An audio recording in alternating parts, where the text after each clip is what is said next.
They said I was getting in the way of the wedding photos and asked me to step aside, so I left and took with me the photographer I had personally hired. If you're watching this, subscribe to our channel and let me know in the comments where you're tuning in from. My name is Eleanor Reynolds, and this is how I fought back. I should have known something was wrong the moment Richard entered our lives.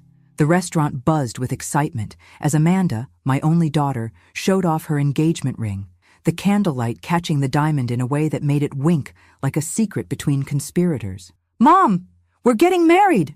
Amanda squealed, her hand clasped in Richard's. At 49, my daughter had the same sparkle in her eyes I remembered from when she was 7. "I couldn't be happier," I said, meaning every word. 15 years a widow, I dedicated my life to 2 things: my daughter and my photography studio in Providence. This moment, seeing Amanda truly happy, was everything I'd saved for. "I want to pay for the wedding," I blurted out. "Everything. I've been saving for this moment my entire life." I opened my purse and slid the bank statement across the table, showing the substantial sum I'd accumulated over decades. Richard's eyes flickered momentarily before his face settled into practiced gratitude. "That's incredibly generous, Eleanor." "And Martin could photograph the wedding," I suggested, thinking of my business partner of 25 years. "He just won that National Portrait Award." Richard's fingers tightened around Amanda's. A look passed between them that I couldn't quite interpret. "We're thinking of something more contemporary," Amanda replied, her voice slightly higher than normal. The Amanda I knew would have loved having Martin shoot her wedding. He'd photographed every milestone since her college graduation. My sister-in-law Helen arrived late, full of apologies and air kisses. At 70, Helen carried the Montgomery family wealth with grace and subtle jewelry that cost more than my car. "To the happy couple," Helen raised her glass. "The Montgomery side of the family is thrilled." I noticed how Richard's attention shifted, his body angling toward Helen, eyes gleaming as she mentioned her late husband's investment portfolio. "I'd love to hear more about your family's investment approach sometime," Richard said, all white teeth and practiced charm. Later that night, as I stood in my kitchen alone, I placed my hands on the cool granite countertop and took a deep breath. The slight tremor in my fingers betrayed my unease. Something had shifted in Amanda tonight, a subtle realignment, like a portrait where the subject has moved just slightly, creating an image that's technically correct but somehow wrong. I picked up a framed photograph from the counter Amanda at 30, laughing as we hiked in Vermont. Her eyes looked directly into my camera, open and trusting. The woman at dinner tonight had looked at Richard before answering every question, as if checking for approval. My phone buzzed with a text from Amanda. "Thanks for dinner, Mom. Richard thinks you're wonderful." Not, "I think you're wonderful." Not, "We think you're wonderful." Richard thinks. I set the frame down and felt the first cold fingers of dread wrap around my heart. "Eleanor, those ideas are a bit antiquated, don't you think?" Richard's voice cut through my suggestion about the table arrangements. The wedding planner's eyes darted between us, pencil hovering above her notepad. I bit my tongue. This marked the 6th time he'd dismissed my input in 30 minutes. "Perhaps we should consider what Amanda wants," I said carefully. "Amanda agrees with me. Don't you, sweetheart?" His arm snaked around my daughter's waist, pulling her closer. Amanda nodded, avoiding my eyes. "Let's go with Richard's concept, Mom." Later, when Richard stepped away to take a call, I found a moment alone with Amanda. "Honey, is everything okay? You seem different lately." Amanda's posture stiffened. "Richard says you're trying to control everything. He says it's a pattern you've always had." The accusation hit like ice water. "Control? I've never—" "You have, Mom. I just never noticed before." Amanda's voice had that rehearsed quality I recognized from her childhood acting classes. At home that evening, I found the wedding invitations already printed and stacked on my dining table. They read, "Mr. and Mrs. Reynolds request the pleasure of your company." I hadn't been consulted. Worse, they implied my deceased husband was still alive. "It's just protocol, Eleanor," Richard explained the next day, his tone dripping with condescension. "Standard wedding etiquette." I watched as he pulled Amanda aside after every interaction with me, whispering in her ear while glancing in my direction. She always returned from these huddles slightly more distant. Caroline Thornton arrived from Chicago with a flurry of designer luggage and immediately took control. "Mothers can be so suffocating during wedding planning," she announced during lunch. I've always given Richard his space. That's why we're so close. I noticed how she and Richard exchanged glances whenever Helen discussed her financial advisor or mentioned the family trust. That night, I stared at old photographs spread across my bed, decades of Amanda's life, captured through my lens. First steps, graduations, her first apartment. In every image, her eyes held the same openness, the same trust. When had that disappeared? How had I missed the moment my daughter started looking at me like a stranger? I picked up my phone to call Martin, but hesitated. What would I even say? My daughter's fiancé is systematically cutting me out of her life? It sounded paranoid, even to me. Instead, I sent a text to Amanda. Love you, sweetheart. Always here for you. The reply came hours later. Thanks, Mom. Richard says I need to set better boundaries. Richard says. I clutched the photo of Amanda's college graduation, my fingers trembling as they traced her smiling face. Someone was erasing me from my daughter's life, pixel by pixel, memory by memory, and I was running out of time to stop it. The rehearsal dinner sparkled with expensive champagne and practiced laughter. I searched for my name card among the elegantly arranged tables, finally finding it in the far corner, separated from Amanda by a sea of unfamiliar faces. There must be some mistake, I murmured to the wedding coordinator, a slim woman with a clipboard and an earpiece. No mistake, Mrs. Reynolds. These arrangements were approved by the bride and groom. Her smile didn't reach her eyes. From my isolated position, I watched Helen seated prominently at the main table, between Richard and his mother. Caroline leaned in frequently, whispering things that made Helen laugh. When I stood to make a toast, Richard subtly signaled to the coordinator. Before I could reach the microphone, the woman intercepted me. Perhaps later, Mrs. Reynolds. We're running behind schedule. I retreated to the bathroom, gripping the marble countertop as the room spun around me. The door swung open, and Amanda entered, freezing when she saw me. Mom? Are you okay? I straightened up, meeting her eyes in the mirror. Why am I seated so far away from you, Amanda? Why am I being treated like an unwelcome guest at my only daughter's wedding? Her expression hardened in a way I'd never seen before. Richard says you're trying to make this wedding about yourself. He says you're jealous because Dad isn't here. The cruelty of the accusation stole my breath. Amanda, I've never... Just stop trying to control everything. She turned to leave, then paused. Richard says you've always been possessive, and now I can see it. After she left, I splashed cold water on my face and tried to steady my breathing. As I exited the bathroom, I noticed Martin had arrived early to check photography angles for tomorrow. You look like you could use some air, he said quietly, guiding me toward the garden doors. Outside, Martin aimed his camera at the rose trellises, but I noticed his lens was actually focused on Richard, who stood in an alcove with a stranger, a thin man with salt and pepper hair. The men's body language was tense, conspiratorial. Who's that? I whispered. Don't know, but I've been capturing some interesting moments. Martin showed me his camera screen. Richard was handing the man an envelope. Keep that, I said. Later that night, I discovered my hotel room had been changed from the family floor to a smaller room near the ice machines. Mr. Thornton called to rearrange some accommodations, the receptionist explained apologetically. In my downgraded room, I called Martin. Something's very wrong, I whispered, afraid even the walls might be reporting back to Richard. Amanda has never spoken to me the way she did tonight. It's like she's been programmed. I've been watching him, Martin replied. The way he isolates her, how he's always whispering in her ear after anyone else speaks to her. Eleanor, I've seen this before. In domestic violence awareness campaigns I've photographed. It's textbook isolating behavior. My hand trembled as I hung up the phone. The wedding was tomorrow. I was running out of time. The bridal suite buzzed with activity makeup artists, hairstylists, and bridesmaids flitting around like colorful birds. I approached the door, a vintage pearl hairpin in hand, a family heirloom worn by 3 generations of brides. Caroline intercepted me, blocking the doorway with her slim body. Eleanor, dear, Amanda is terribly busy with the girls. Perhaps wait in the lounge? I'm her mother, I said, the words sticking in my throat. Caroline's smile tightened. Of course you are, but there's simply no room right now. Relegated to a settee in the hallway, I watched as strangers entered and exited the suite where my daughter prepared for her wedding day. A lifetime of milestones flashed through my mind. First day of school, first heartbreak. College graduation, I had been there for every moment. Until now.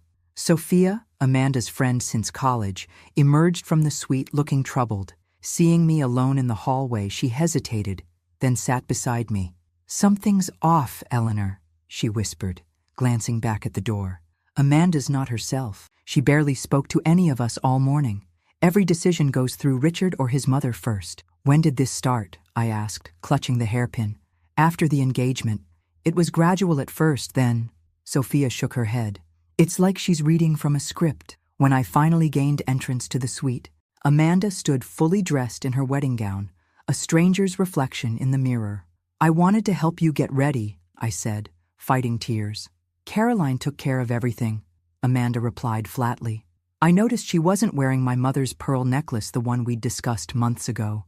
Instead, an unfamiliar diamond pendant hung from her neck. A gift from Richard's family," Amanda explained before I could ask. "Caroline says it's been worn by Thornton brides for generations." We stood alone briefly as the makeup artist stepped out. I reached for her hand. "Amanda, what's happening between us? You've never been this distant before." For a split second, uncertainty flickered across her face. Her fingers tightened around mine, and I glimpsed my daughter beneath the carefully constructed facade. "Mom, The door swung open as Caroline returned. "The coordinator needs you for a final check." "Amanda." The moment shattered. Amanda withdrew her hand and straightened her shoulders. "Nothing's happening, Mom. You just need to give me space." As she walked away, I noticed a small stain on the back of her dress, something no one had caught in all the preparations. Without thinking, I reached for a damp cloth and stepped toward her. "Don't touch the dress," Caroline snapped. "We have professionals for that." I stood frozen, cloth in hand, as a stranger tended to my daughter's wedding gown.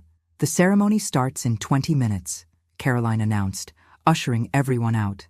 "Eleanor, they need you for seating arrangements." In the hallway, I opened my palm and stared at the pearl hairpin 5 generations of women in my family, a chain broken today. Sophia squeezed my shoulder as she passed. "Fight for her, Eleanor," she whispered. "Something's very wrong here." I tucked the hairpin into my purse and straightened my spine. The photographer in me recognized what was happening. I was being carefully cropped out of the frame of my daughter's life, but they had underestimated one crucial detail. No one knows composition better than a photographer with 50 years of experience, and I wasn't ready to be erased. "Eleanor, you're in the way. We need photos of just the immediate family now." Richard's words sliced through the post-ceremony excitement. We stood on the venue's grand staircase, Martin orchestrating formal portraits with professional efficiency. "But I am immediate family," I stammered, confusion washing over me. "I'm the mother of the bride." Richard's smile never reached his eyes. "You know what I mean. Just Amanda and my side for now." The wedding coordinator gently took my elbow. "Mrs. Reynolds, perhaps you'd like to join the cocktail hour? We'll call you when it's your turn." Humiliation burned through me as I was escorted away like an unwanted extra in my daughter's life. Guests glanced curiously in my direction, whispers following in my wake. I retreated to a quiet alcove, legs trembling so badly I feared they might give way. From this vantage point, I noticed Martin systematically documenting not just the posed portraits, but candid interactions throughout the venue.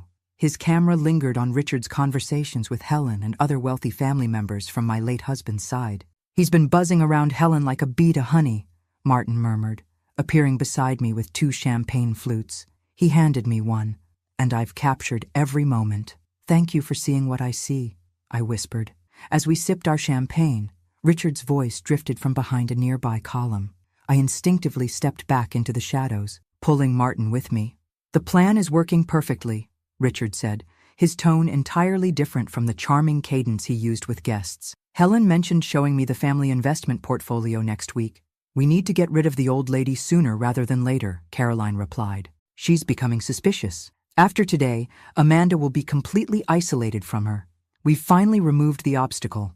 My champagne flute slipped from my fingers, shattering on the marble floor. Richard and Caroline went silent. "Sorry, clumsy me," Martin called out, covering the sound.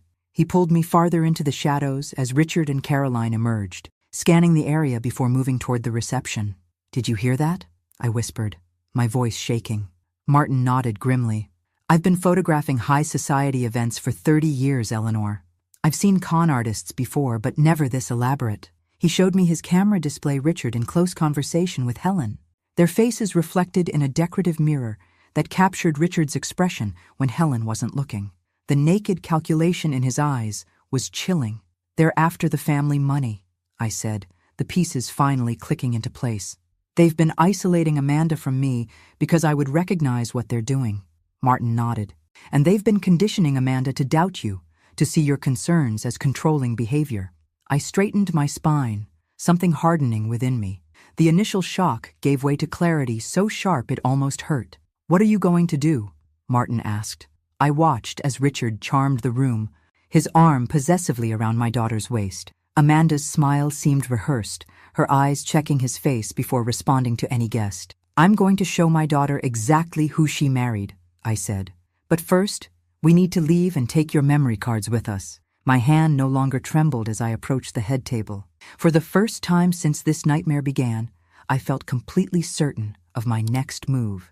The photographer in me had finally found perfect clarity. After all, sometimes the most powerful statement in composition is what you deliberately remove from the frame. "I need all your memory cards," I whispered to Martin as we stood at the edge of the reception. My mind raced, piecing together a strategy with the same precision I once used to frame difficult shots in poor lighting. Martin nodded, discreetly transferring the used cards to his pocket. "What's our next move?" I scanned the room, noting Richard's careful positioning between Amanda and anyone from my side of the family. Caroline orchestrated the seating, ensuring Helen remained within their orbit. The scene composed itself before my eyes, like a photograph, each element deliberately placed to tell a specific story. "We're walking out," I said, my voice steadier than I expected. "Right now." Martin raised an eyebrow. "Bold move. You sure? They want me gone anyway. Might as well leave on my terms." I approached Amanda, who sat at the head table, Richard's hand resting possessively on her arm. Her smile faltered when she saw my expression. "Amanda, I'm leaving," I said simply. Richard's practiced smile emerged. "Feeling tired, Eleanor. Completely understandable at your age." I ignored him, focusing solely on my daughter. "I know when I'm not wanted, and since Martin is my guest and was hired by me, he's coming too." Richard's facade cracked. "You can't take the photographer. We need the wedding photos." "The photos were my gift," I replied, my voice carrying just enough to draw attention from nearby tables. "As was this entire wedding. Apparently my presence isn't a gift you desire." Amanda's eyes widened. "Mom, you can't." "I can, and I am." I turned to Martin. "Leave the equipment for their replacement photographer, but the photos you've already taken belong to me." Martin complied, handing his camera to his assistant with clear instructions. "The memory cards with today's shots remain my property, as contracted with Mrs. Reynolds." As we turned to leave, I caught Helen watching the scene with shrewd eyes. Our gazes locked, and something passed between us, a flicker of recognition. Perhaps she'd been married to my brother for 40 years. She knew our family's patterns, and what she was witnessing now wasn't part of them. In the parking lot, my composure finally cracked. I leaned against Martin's car, tears burning trails down my cheeks. "You did well in there," Martin said. "Martin," his voice gentle, like a general making a strategic retreat. I wiped my eyes, refusing to let mascara-stained tears ruin this critical moment. "This isn't a retreat, it's a repositioning." At the studio, I discarded my formal attire for comfortable jeans and a sweater, pulling my silver hair into its customary bun. In my element, surrounded by equipment I'd mastered over 5 decades, my mind cleared. "Show me everything," I instructed Martin, who was already uploading the memory cards. As images populated the screen, I felt my professional eye take over. Where others might see beautiful wedding photos, I cataloged micro-expressions, patterns of movement, and telling juxtapositions. "There," I pointed to a series showing Richard with the unknown man from the rehearsal dinner. "And there," another showing Caroline whispering to Helen while eyeing her diamond brooch. "We need help," I said finally. "Someone who understands what we're seeing." I reached for my phone and dialed Diane Bennett, my attorney of 30 years. "Diane, it's Eleanor. I need your help with a matter involving potential fraud, and I need it immediately." As I hung up, Martin looked at me with newfound respect. "I've known you for 25 years, and I've never seen this side of you. I glanced at the monitors displaying dozens of images from the wedding evidence of an elaborate con targeting my family. They made a critical error in their composition, I said, zooming in on Richard's calculating expression as he spoke to Helen. They showed me exactly who they are. Martin nodded. What's our next move? We gather evidence, build a case, and teach my daughter how to really see again. I straightened my shoulders, feeling stronger than I had in months. They wanted to erase me, Martin. Instead, they gave me the perfect darkroom to develop their true image. Over the next 3 weeks, our investigation progressed with methodical precision. While Amanda and Richard enjoyed their honeymoon in Bali, paid for by my savings Martin, Michael Reeves, the private investigator Diane recommended, and I worked tirelessly to uncover the truth. Richard Thornton is actually Richard Taylor, Michael explained, spreading documents across my dining room table. He's a known con artist with a pattern of targeting wealthy families through their female members. The records revealed previous marriages, followed by mysterious financial losses and Richard's subsequent disappearance. My stomach twisted as I recognized the pattern isolation of the target from protective family members, followed by access to wealthy relatives, culminating in investment opportunities that vanished along with Richard. Caroline isn't his mother, Michael continued. She's a longtime accomplice who plays different roles in his schemes. Sometimes she's his mother, sometimes his sister or business partner. Martin sorted through photographs from the wedding, creating a timeline of Richard's movements. He spent 43 minutes with Helen, showing her documents on his phone. And this man, he pointed to the stranger from the rehearsal dinner, appears in at least 12 shots, always watching Richard's interactions with wealthier guests. James Wilson, Michael supplied. He poses as the investment manager who eventually receives and transfers the victim's money. My hands trembled as I lifted a photo of Amanda, her smile tight, eyes constantly checking Richard's expression before speaking. My daughter is married to a predator, I whispered. There's more, Michael said gently. I located his former assistant, Jennifer Clark. She witnessed his last con and kept documentation as insurance when she suspected what was happening. Diane arrived, bringing coffee and legal expertise. We need to be strategic, she warned. If we move too quickly, Amanda might react defensively. Richard has spent months conditioning her to distrust you. I nodded, remembering Amanda's rehearsed accusations about my controlling behavior. We need evidence Amanda can't dismiss, I said, and we need to approach her carefully. If she feels ambushed, she'll retreat further into Richard's narrative. The police financial crimes unit is already investigating Richard and his associates, Michael added, but they lack sufficient evidence for formal charges. I studied the photographs spread across the table, images of my daughter's wedding day, revealing a calculated scheme rather than a celebration of love. My photography skills had captured the truth, even when I hadn't fully recognized it. I have an idea, I said finally, the plan forming like an image in a developing tray. We need to set the stage for Richard to reveal himself. Not to us, we already know who he is, but to Amanda.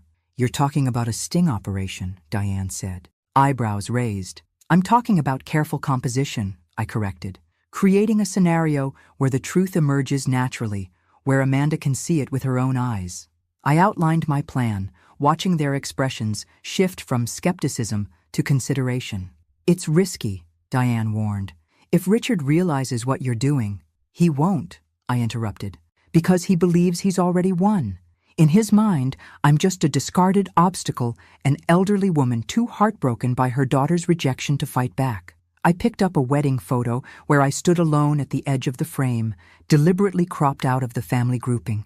Richard thinks he's erased me from this picture, I said, a cold determination settling in my chest. He doesn't realize I'm the one who understands exactly how the camera works. Michael nodded slowly.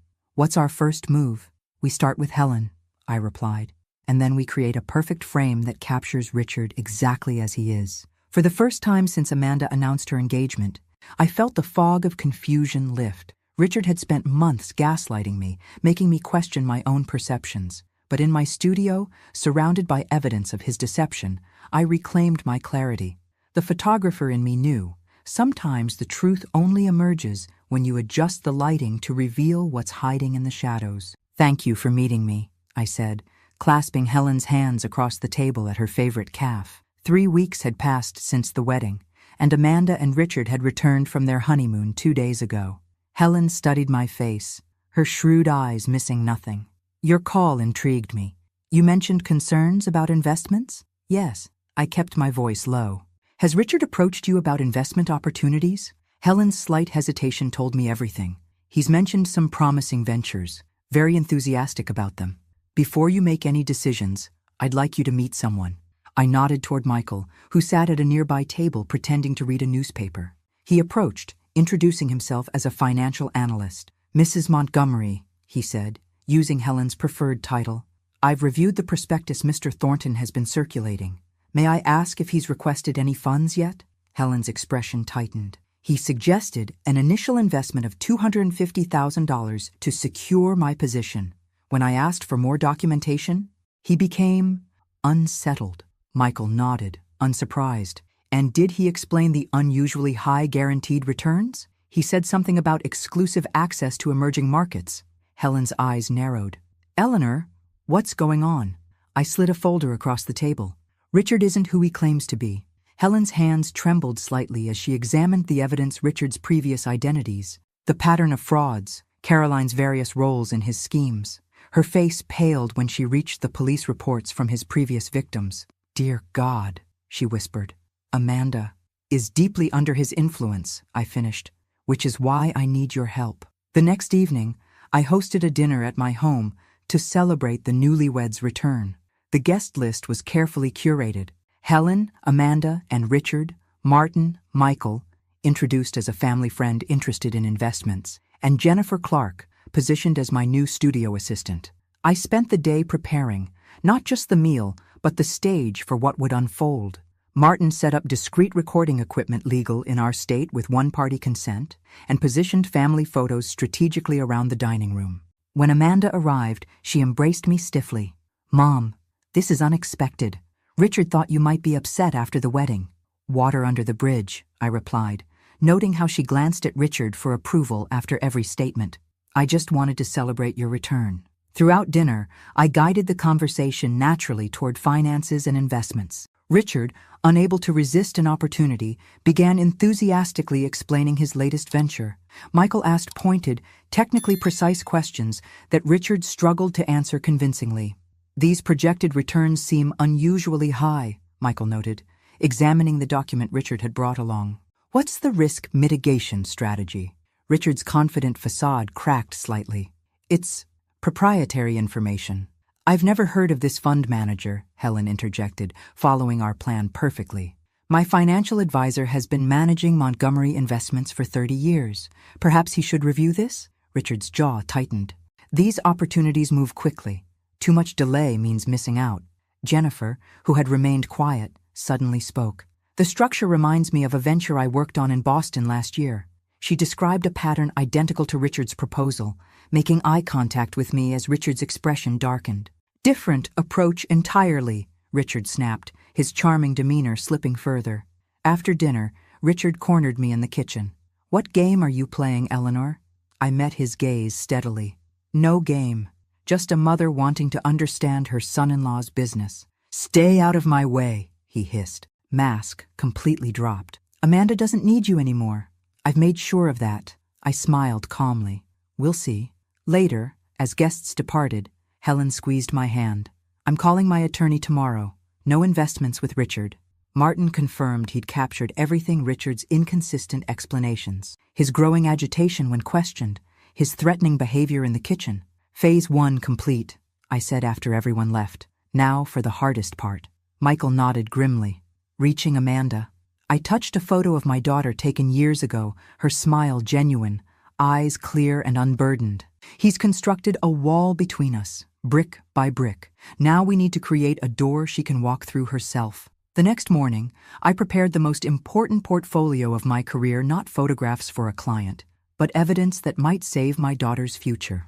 The following day, I waited until Richard left for a business meeting before visiting Amanda at her condo.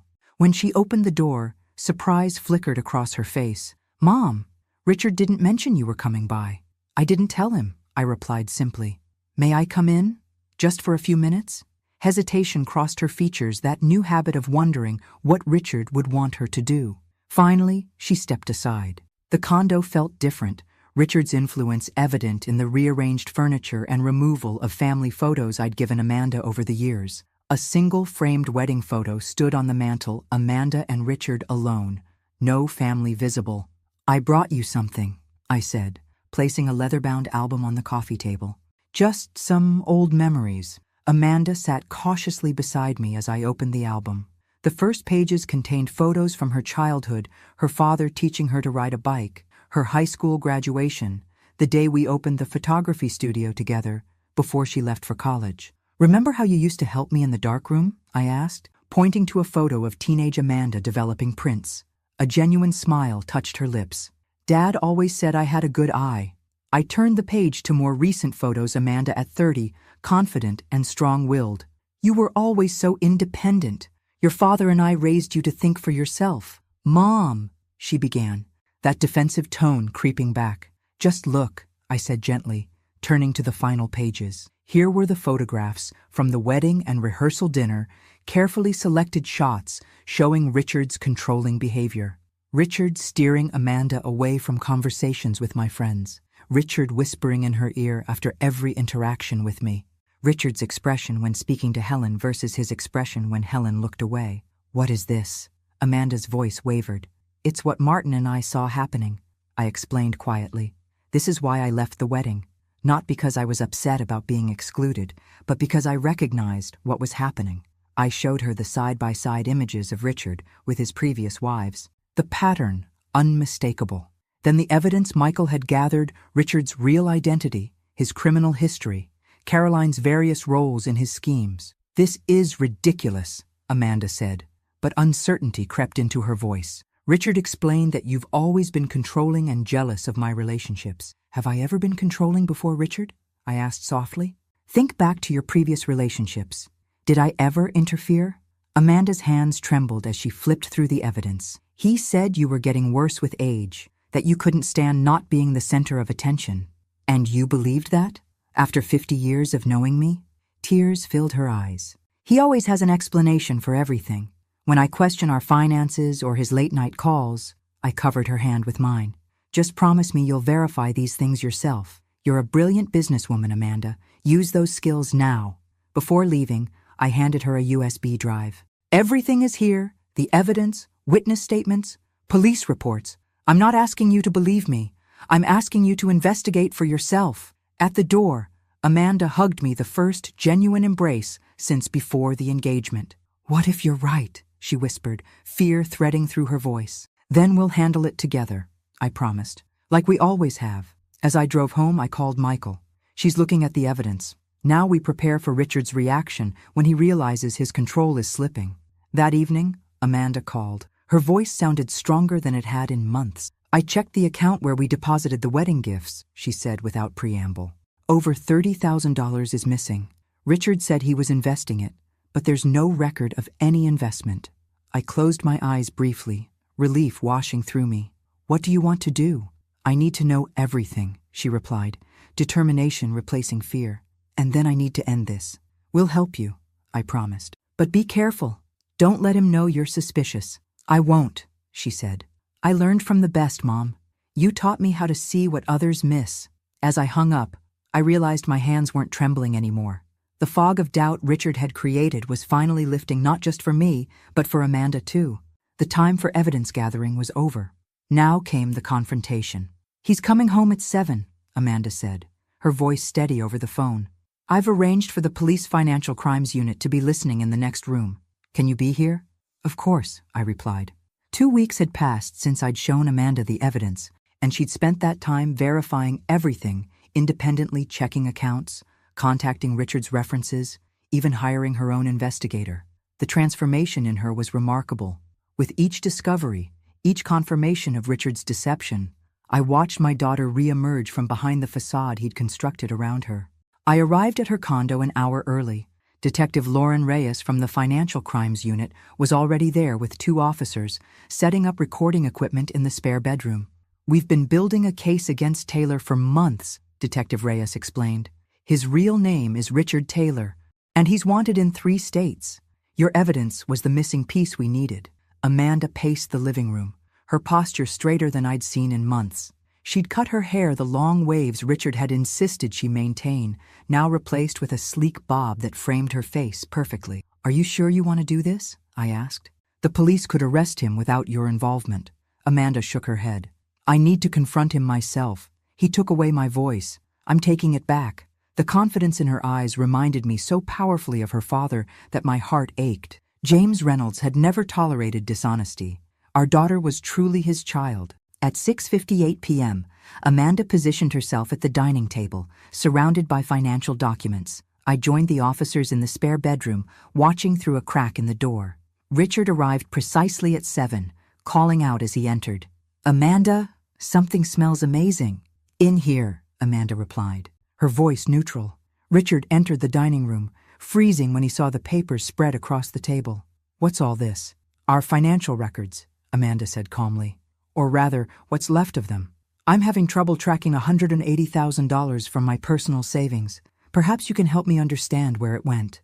Richard's expression shifted surprise, calculation, then the smooth charm I'd come to recognize as his default mask. "Sweetheart, you know I invested that in the Malaysian tech fund we discussed." "That's interesting," Amanda replied, sliding a document forward. "Because I contacted every legitimate Malaysian tech fund. None have any record of our investment." Richard's mask slipped slightly. "There must be some confusion. I worked through a private broker." "James Wilson?" Amanda asked. "Or should I call him James Peterson, as he was known during your previous marriage to Catherine Thompson in Seattle?" The color drained from Richard's face. "What have you been doing?"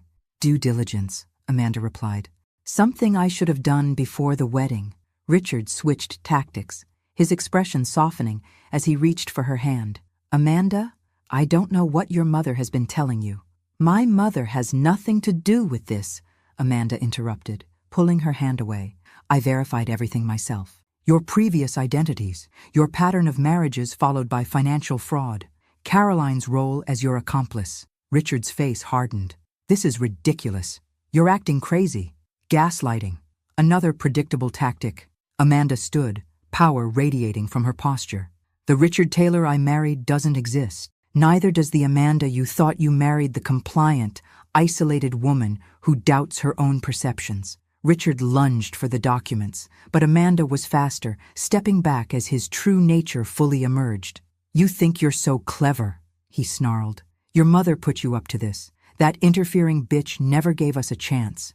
Amanda smiled coldly. "There it is, the real Richard Taylor." "You have no proof of anything," he spat. "Actually, we have everything," I said, stepping into the room with Detective Reyes, "including your confession just now."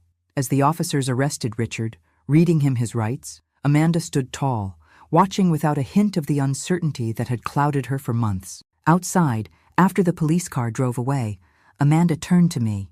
"I'm sorry I didn't believe you." I embraced her tightly. "He was very good at what he did, but you were better." She pulled back, her eyes clear and determined. "We have more work to do. Caroline and James are still out there." I nodded, pride swelling in my chest. "Then let's finish this together.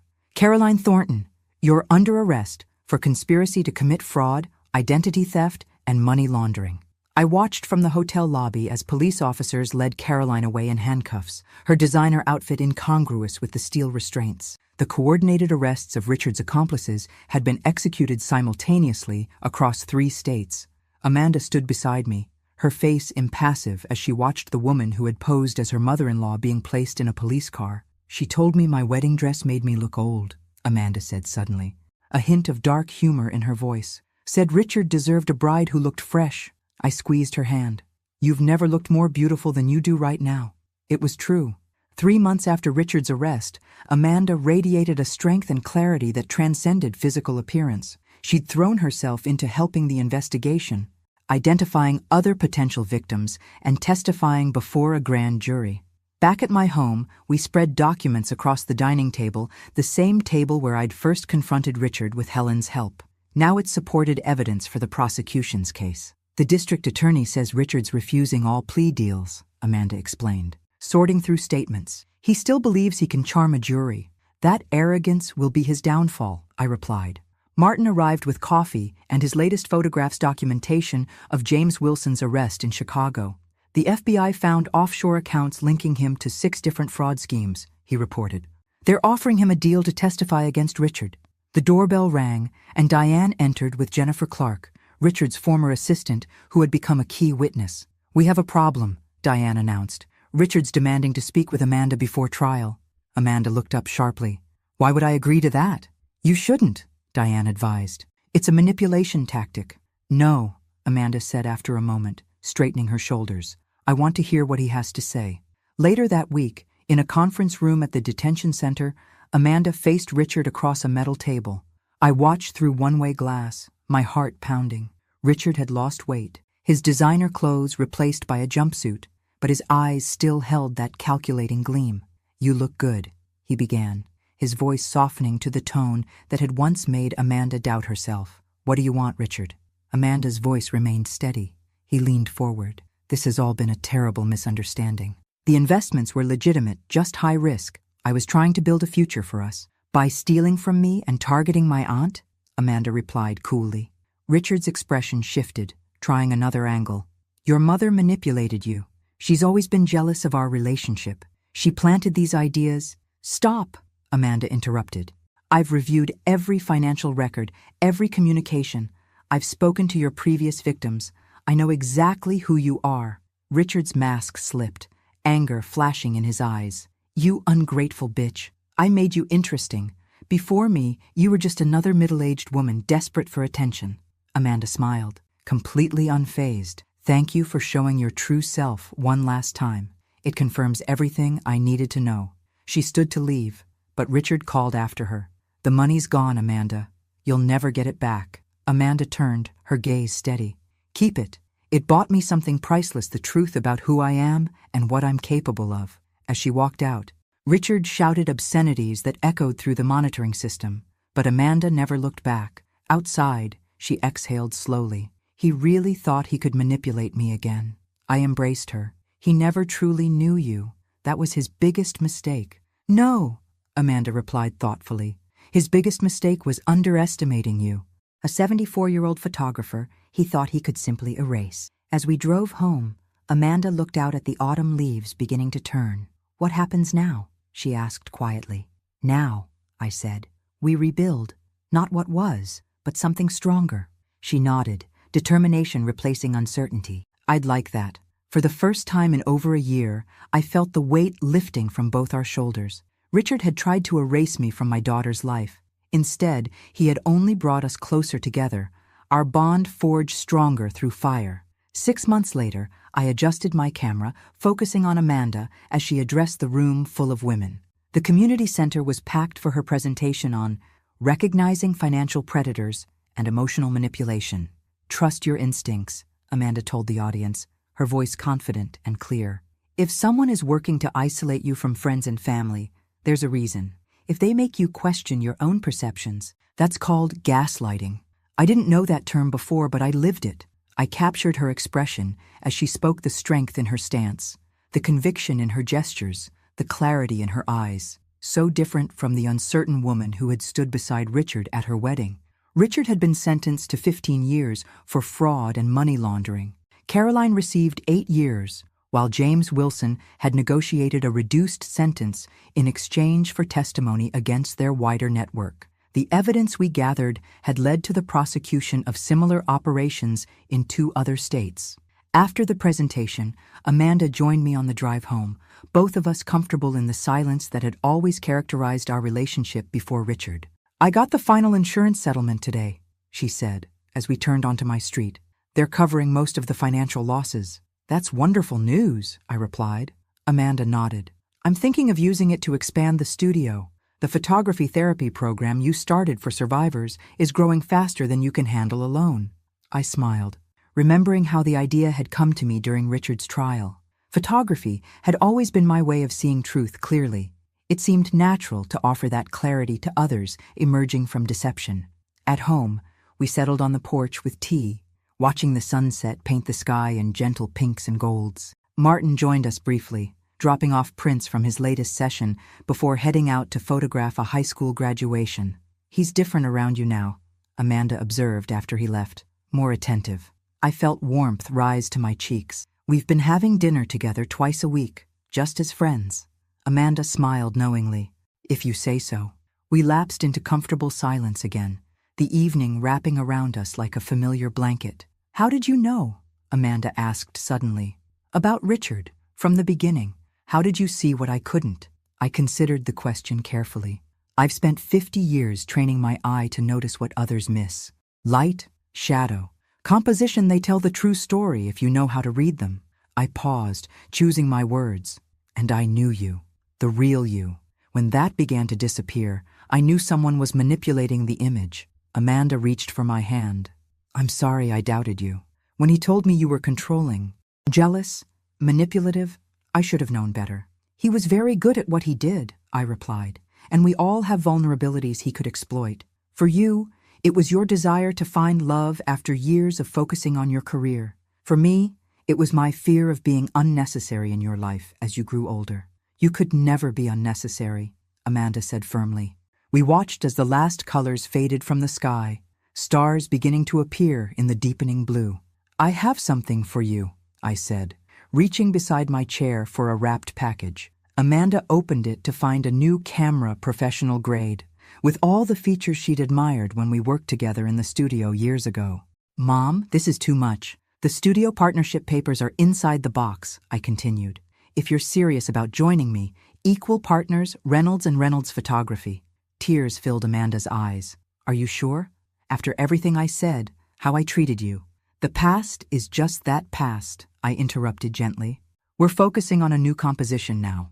As if to demonstrate, I raised my ever-present camera and captured her in that moment of vulnerability and strength, tears on her cheeks, but determination in her eyes. The porch light creating a perfect halo around her silver-streaked hair.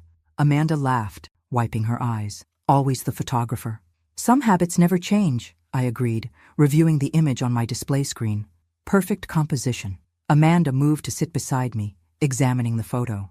You made me visible again, she said softly. When Richard nearly erased me, I shook my head. You were never erased, just temporarily obscured. The real you was always there, waiting for the right light. We sat together as night fully descended. 2 generations of Reynolds women, our bond tested and strengthened. Richard had tried to come between us, to rewrite our story for his benefit. Instead, he had inadvertently created a new chapter 1 where we emerged stronger, clearer and more connected than before. To seeing clearly, Amanda said, raising her teacup. I lifted mine in response, and to never being erased. Thanks for listening. Don't forget to subscribe and feel free to share your story in the comments. Your voice matters.